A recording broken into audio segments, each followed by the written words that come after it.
κάτω στα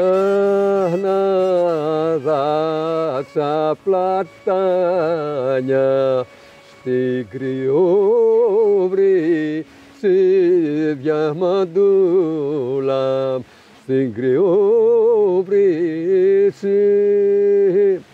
Μωρέ καθόταν δυο παναλικάρια και μια λίγη διαμαντούλα και μια λίγη.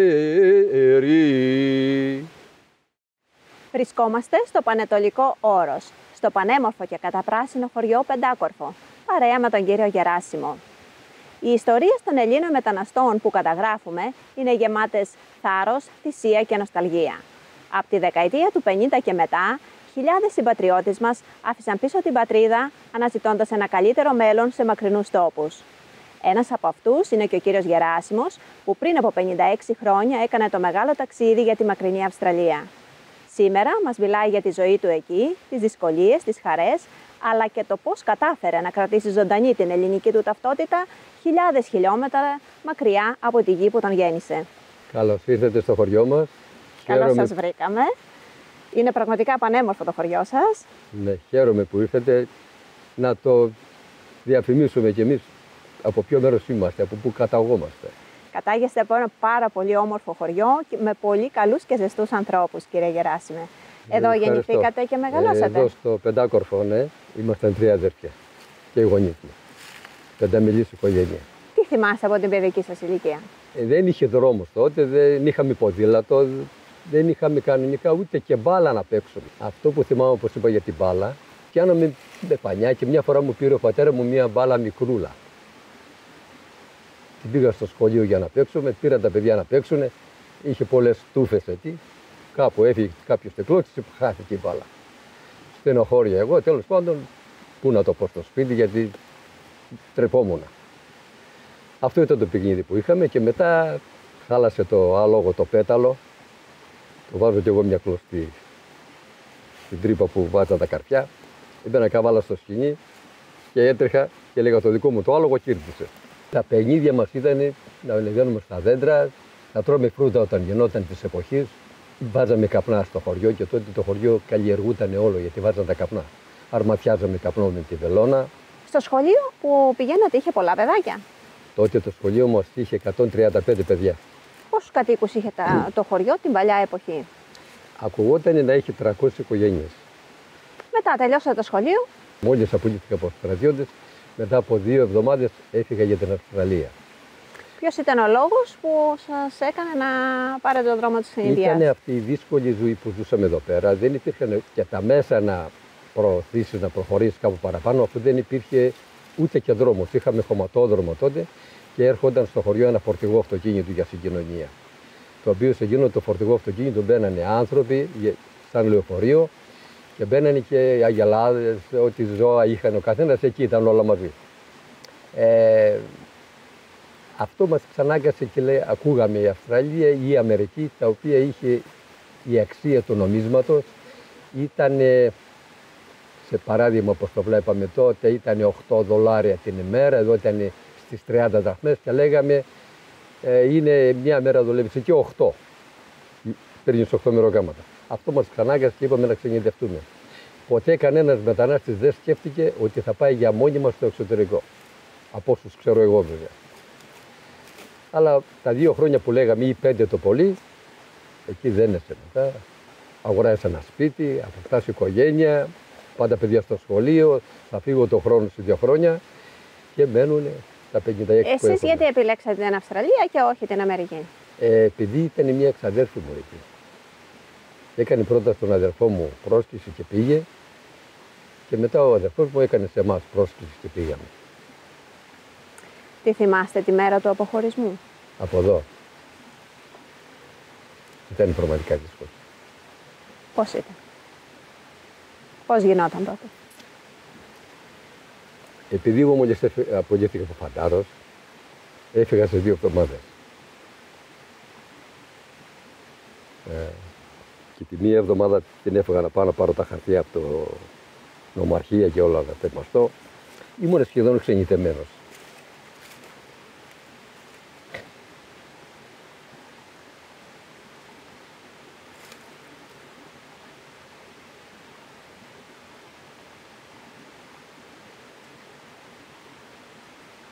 Ήταν πραγματικά συγκινητικό αυτό που το θυμάμαι. Κάναμε πάρτι στο σπίτι, ήρθαν όλοι οι καλεσμένοι συγγενείς, τους χαιρετήσαμε το πρωί. Εδώ στη διασταύρωση χαιρέτησα τους γονείς μου. Εγώ θέλω να μου πείτε ποια ευχή σας έδωσε η μάνα σας και ο πατέρας σας την ώρα που σας αποχαιρέτησαν. Ναι, μας είπε καλό ταξίδι και καλή σταδιοδρομία. Και την πατρίδα να μην την ξεχνάμε. Και μετά πήγαμε στην Αθήνα. Μείναμε εκεί σε μια θεία μας, περίπου μια εβδομάδα, περίπου, δεν θυμάμαι ακριβώς τις μέρες. Και μετά πήγαμε στον Περαία και πήραμε το καράβι το Πατρίς. Όταν μπήκα στο Πατρίς ήταν μια πολυτελεία στο νόμιζα εγώ τότε. Ξανά είχα πει στο καράβι εδώ μέσα στην Ελλάδα, αλλά αυτό ήταν πολύ πιο μεγάλο. Όταν πήγαμε για να πάμε το πρώτη βραδιά, τα τραπέζια ήταν γεμάτα κόσμος, ενθουσιασμένα. Τη δεύτερη μέρα ήταν ούτε η μισή. Τρίτη μέρα σπάνια να βλέπεις άνθρωπο, γιατί ζαλιστήκαν οι άνθρωποι από το καράβι. Και μετά από μια εβδομάδα δύσκολα να βλέπεις άνθρωπο στο καράβι να τρώει στην τραπεζαρία. Βέβαια βρήκαμε πολλές δυσκολίες στο καράβι, όπως λέγανε. Καλά, ότι χωνιόταν όταν έγινε το κύμα και έβλεπες μόνο νερό κάτω. Όταν δεν έβλεπες πάλι νερό, έβλεπες, γύριζε από την άλλη πλευρά. Και όπως μάθαμε μετά, γιατί εκεί εμείς τότε δεν ξέραμε, δεν είχαμε κινητά, δεν είχαμε τρόπο να μαθαίνουμε τι γίνεται, μας είπανε ότι κινδύνεψε στον δρόμο για να φτάσει στην Αυστραλία. Τέλος πάντων, φτάσαμε στην Αυστραλία, πήγαμε στη Μελβούρνη για λίγο, γιατί ήταν κάτι χωριανοί μας εκεί, τους είδαμε. Το καράβι συνέχιζε και μετά από 2 μέρες έφτασε στο Σίδνεϊ. Να ρωτήσω, κύριε Γεράσιμη, μου λέτε ότι εκείνη την εποχή ήταν στο καράβι πάρα πολλοί Έλληνες. Πάρα πολύ, γεμάτο το καράβι. Γεμάτο. Υπήρχαν και νύφες που πηγαίνανε για να παντρευτούν. Πολλές. Γι' αυτό βγάλανε και το έργο που γυρίσει η νύφη στο Πατρίς. Πολλές κοπέλες για πατρία. Οι 2 πρώτες εβδομάδες πώς ήταν στην Αυστραλία, στο Σίδνεϊ? Δύσκολα, γιατί καταρχήν δεν ξέραμε τους δρόμους, δεν ξέραμε τη γλώσσα, κρατούσαμε τη διεύθυνση που μένουμε σε ένα χαρτί γραμμένη. Για να πούμε, να τη δείξουμε σε κάποιον για να μας πει που πάμε. Για να πάμε πάλι στο σπίτι. Τηλέφωνα πια δεν υπήρχαν, ούτε εκεί που μέναμε, ούτε εμείς δεν είχαμε. Και γι' αυτό μόνο που κρατάγαμε τη διεύθυνση. Για να γυρίσουμε στο σπίτι. Ήταν δύσκολα, παντός, ήταν δύσκολο η γλώσσα. Γιατί μας λέγανε να κάνουμε κάτι, δεν το καταλαβαίναμε, θέλαμε διαρμενέα Έλληνα. Και αφού δεν καταλαβαίναμε, αυτοί μας λέγανε You are stupid, you don't understand. Εμείς λέγαμε ευχαριστώ. Δηλαδή αυτοί μας λέγανε είσαι χαζός και δεν καταλαβαίνεις. Ποια ήταν η πρώτη λέξη που μάθατε, ή οι πρώτες λέξεις που μάθατε εκεί? Yes και no. Και τους αριθμούς τις έμαθα στον δρόμο που πήγαινε στο καράβι σε ένα λεξικό. Δηλαδή τότε ήταν πάρα πολύ εύκολα για να βρεις δουλειά. Εγώ μετά από 2 μέρες, την πρώτη δουλειά που πήγα κάθισα 1 μέρα. Γιατί ήταν τα λάστιχα που πιάνουμε στα αυτοκίνητα είναι από σκόνη. Και έτυχε να πάω εκεί για δουλειά, 1 μέρα. Και όταν δεν ήξερα πού να πάω, με τον αδερφό μου πήγα, αυτός ήρθε και με πήρε μετά. Έγινα τόσο μαύρος ότι για να βγάλω τη μαυρίλα έβαλα άτζαξα πάνω μου, στο σάουαρ, στο μπάνιο που πήγα. Μετά άλλαξα δουλειά, πήγα σε εργοστάσιο. Πήγα στο Μόρις, εκεί που φτιάχνα τα αυτοκίνητα, τα mini Μόρις, τα μικρά αυτοκίνητα. Δούλεψα 1 μήνα, μετά έφυγα και πήγα στο Glass Factory που κάνουν τα μπουκάλια και τα γυαλιά. Εκεί δούλεψα κάπου 3 μήνες, αλλά ήταν shift. Στην shift, βάρδια. Το κύριο επαγγέλμα μου είναι κομμωτής. Για πόσα χρόνια? Δικά μου μαγαζιά δούλεψα από το 78 ξεκίνησα, δούλευα για άλλους μέχρι το 84. Μετά πήρα δικό μου μαγαζί μέχρι το 2009. Ένα παιδί από χωριό, από το Πεντάκορφο, πώς είναι να είναι κομμωτής σε μια τόσο μεγάλη πολιτεία? Όταν έχεις ανάγκη και έχεις και θέλεις να μάθεις κάτι, γιατί βλέπεις αν δεν ξέρεις κάτι δεν μπορεί να προχωρήσεις. Σε κάνει τη σφίξη, βγάζει το λάδι. Το ροδάνι, πώς το λέμε. Λοιπόν, Και μας έκανε η ανάγκη να μάθουμε κάτι. Ήσασταν καλός στη δουλειά σας? Πολύ καλό. Εκεί έκανα λεφτά, εκεί προχώρησα. Από εκεί έκανα την αρχή το ξεκίνημα. Υπήρχε υποστήριξη για να κατασταλάξετε επαγγελματικά? Η υποστήριξη υπήρχε γιατί είχαν ανάγκη για εργάτες. Η ελληνική κοινότητα σας βοήθησε? Εγώ δεν χρειάστηκα ποτέ να πάω στην ελληνική κοινότητα, όμως βοηθούσε ανθρώπους και το καλό που έκανε για μένα δηλαδή η ελληνική κοινότητα ήταν ότι είχε τη θρησκεία μας εκεί, είχε τις εκκλησίες και όχι μόνο και η ελληνική κοινότητα και οι αρχιεπισκοποί και μου αρέσει που σμίξανε γιατί κάποτε είχαν μια διχόνοια. Υπάρχουν διαφορές στην κουλτούρα της Αυστραλίας με την Ελλάδα? Υπήρχανε, ακόμα υπάρχουν, αλλά νομίζω τώρα είναι στο ίδιο επίπεδο. Στην Αυστραλία αν σου δουν να πετάξεις σκουπίδι και δεν σου λέει άλλος ποιος είσαι, μπορεί να σε φωτογραφίσει με το κινητό και να σε πάει να σε αναφέρει, είναι $200 πρόστιμο. Δεν πετάνε σκουπίδι εύκολα, αλλά υπάρχουν άνθρωποι που πετάνε. Δηλαδή, σκουπίδια θα πετάει το 5%. Δεν βλέπεις πολλά σκουπίδια, αλλά δεν είναι τόσο καθαρό. Εδώ που έχουν κάπου συνηθίσει, που έχω δει πραγματικά, πετάνε μόλις τελειώνει το μπουκάλι με το νερό, το πετάνε όπου να είναι. Στη θάλασσα, στο πεζοδρόμιο, εκεί δεν είναι τόσο πολύ. Και πιο παλιά ήταν ακόμα πιο καθαρό. Υπάρχουν από κάποια κράτη που ήρθαν άνθρωποι, όπως έχουν και στην Ελλάδα, και δεν σέβονται κανέναν και πουθενά. Έχουν χαλάσει παντού την ανθρωπότητα. Δεν θέλω να τους προσβάλλω, ας συμμορφωθούν και αυτοί αν μπορούν. Γι' αυτό το είπα, να συμμορφωθούν. Γιατί θέλουν να υπερέτεινα μαζί από τα σκουπίδια τους. Στο εργασιακό περιβάλλον? Ακριβώς το ίδιο επίπεδο. Δηλαδή, επειδή δεν βγήκα για δουλειά στην Ελλάδα, δεν ξέρω πόσο ακριβώς είναι, αλλά στην Αυστραλία για να βρεις δουλειά δεν υπάρχει ελπίδα ή αν δεν έχεις δίπλωμα για να είσαι και καλός τεχνίτης και καλός εργάτης.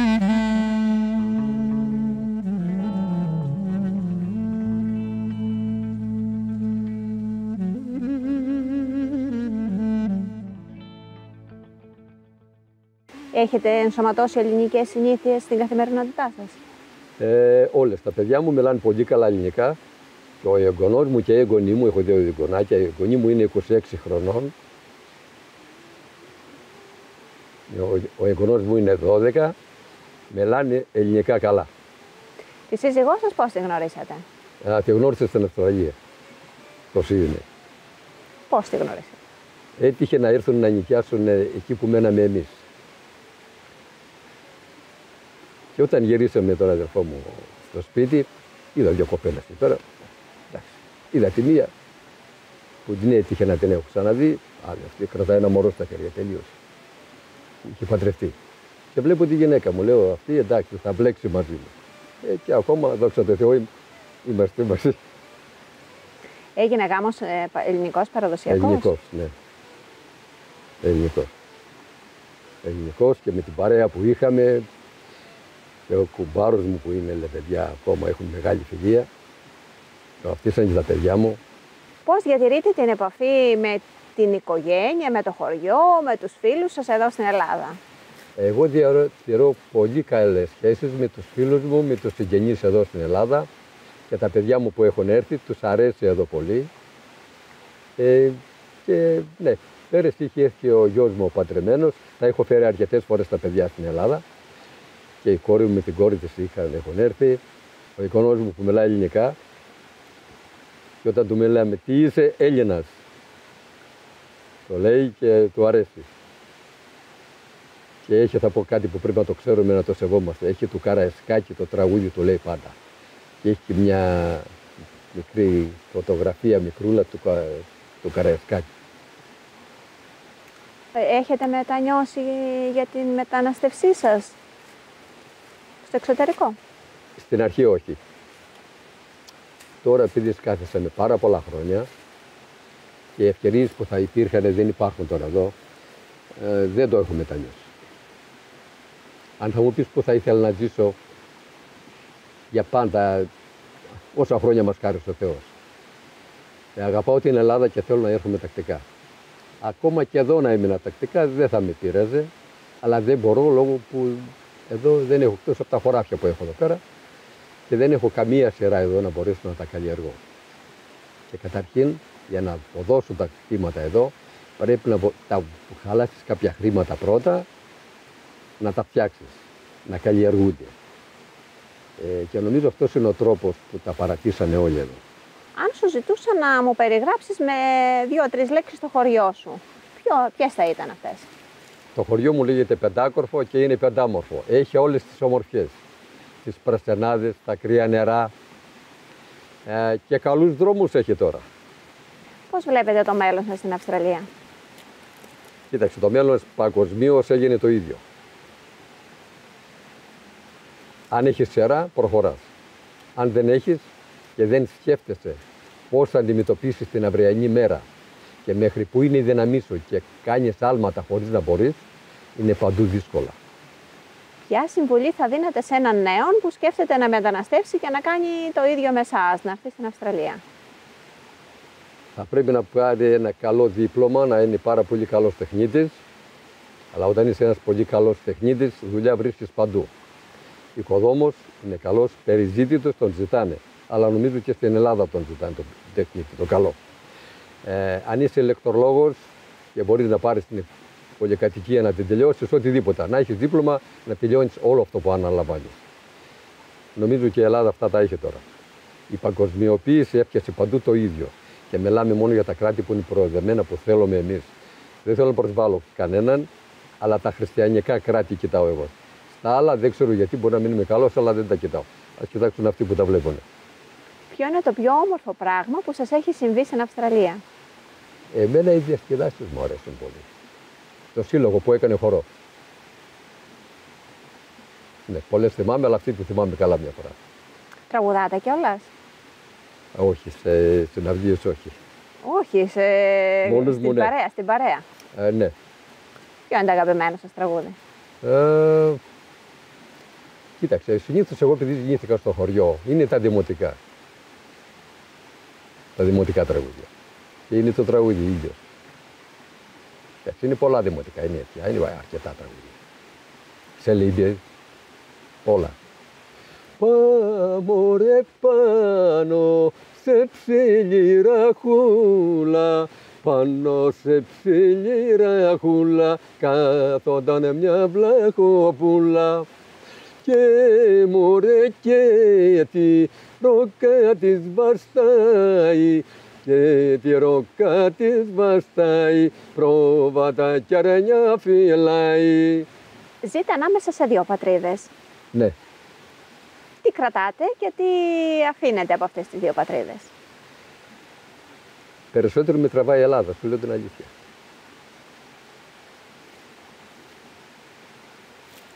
Όταν φύγατε από εδώ για την Αυστραλία, πόσο διάστημα κάνετε να ξαναεπιστρέψετε πίσω στην Ελλάδα? 13 χρόνια. Πώς ήταν η πρώτη φορά που γυρίσατε? Όταν ήρθα στην Ελλάδα η πρώτη φορά, σκέφτηκα αν δεν είχα βάλει το εισιτήριο μονόδρομο θα γύριζα αμέσως. Αν ήταν με επιστροφή. Και όταν έφτασα στο χωριό, πραγματικά οι άνθρωποι με ενθουσιάσανε. Περιμέναν με χαρά, με χαρούμενα. Και πραγματικά με τον Κώστα Κουτσούκη την άλλη μέρα που συνεχίσαμε να μου δείξει τους δρόμους που ανοίξανε στο χωριό, εγώ δεν τους ήξερα. Ήταν όμως πολύ χάλια οι δρόμοι. Πώς ένιωθες εσύ που έβλεπες το χωριό σου μετά από 13 κάτι καινούριο. Λέω μπράβο, το χωριό έχει δρόμους, μπορούμε να φέρουμε αυτοκίνητο. Έχετε κάποιο αντικείμενο από εδώ από το χωριό που το κοβαλάτε μαζί σας στο εξωτερικό? Ναι. Τι είναι αυτό? Ένα κυπράκι που το είχαμε στα αρνάκια. Δεν είχαμε πολλά πρόβατα. Εμείς αλλά κάναμε αρνάκια για να τα παχύνουμε, να τα πουλάμε. Και όταν ήρθε εδώ η γυναίκα μου και τα παιδιά, το πήραν και το έχουμε εκεί πέρα, το κουδουνάκι, το μικρούλι. Και πήραμε και το μήλο που κόβαμε το καφέ που αλέθαμε. Η λέξη πατρίδα, τι εστί για σας? Η λέξη πατρίδα είναι ότι το καλύτερο μπορεί να φανταστεί και να νιώσει ένας άνθρωπος. Γιατί πιστεύεις ότι έχεις κάτι. Αν δεν έχεις πατρίδα, δεν πιστεύεις ότι έχεις τίποτα. Νομίζεις ότι τα έχεις χάσει όλα. Όπως ξέρουμε, πατρίδα, θρησκεία, οικογένεια. Ο πιο σοβαρός στον άνθρωπο. Έχει αλλάξει η έννοια με τα χρόνια? Σε μένα όχι. Αν βλέπω ότι έχει αλλάξει, ναι, το βλέπω. Δεν είναι καλό να αλλάζει. αν πάτε για ύπνο και κλείστε τα μάτια, ποιες εικόνες από τον τόπο σας έρχονται στο μυαλό? Αλήθεια μου έρχεται στο μυαλό το μέρος που φύτηψα τις ελιές. Τη Φορκού. Περιγράφω πώς το έφτιασα, πώς ήταν, πώς το έφτιαξα και πώς είναι. Το πατρικό το έχεις στο σπίτι? Ναι. Υπάρχει. Το έχω και το αξιοποίησα. Και ο λόγος γιατί ήταν του πατέρα μου και δεν ήθελα να το παρατήσω να πέσει. Γιατί όταν ήρθε μια χρονιά εδώ πέρα, έτρεχε το νερό και το σκουπίζαμε τη σκούπα έξω. Τα παράθυρα σαπίσαν και οι πόρτες και λέω αυτό αν δεν το πιάσουμε δεν θα ξαναρθούμε. Πώς είναι να επιστρέφεις και να περπατάς στα μονοπάτια του χωριού που έπαιζες παλιά? Τα θυμάμαι και πραγματικά μερικές φορές συγκινούμε. Είναι ωραία να τα θυμάσαι. Θυμάμαι τα παιδικά μου χρόνια. Και εκείνα με κάνουν να νιώθω ότι ήταν προχθές. Στα μονοπάτια του χωριού μου όταν τα περπατάς, ξεχνάς ότι δεν μπορείς να τα περπατήσεις, ξεχνάς ότι δεν μπορώ. Έχει τόσο ελκυστικά μέρη που σε κάνουν να τα βλέπεις. Εγώ όταν τα βλέπω εδώ σε αυτά τα μέρη τρέχω. Και αφού μερικοί μου λέει καλά, με ρωτάνε πόσο χρόνο είναι, δεν θέλω μου το λένε, αυτό είμαι. Αλλά τρέχω σαν παιδί. Γιατί είναι ο τόπος που σε τραβάει. Είναι τα ωραία μέρη. Βλέπεις τους καταράχτες, βλέπεις τα νερά, βλέπεις την ατμόσφαιρα, την πρασινάδα, το κλίμα, το οξυγόνο. Όλα αυτά είναι κάτι που σου δίνουν ζωή. Αν σας έδινα 3 λεπτά να μου μιλήσετε για τους παλιούς του χωριού που έφυγαν και δεν τους είναι στη ζωή, τι θα τους λέγατε? Θυμάμαι τη γιαγιά μου που μου είπε να προσέχεις το Γεράσιμο.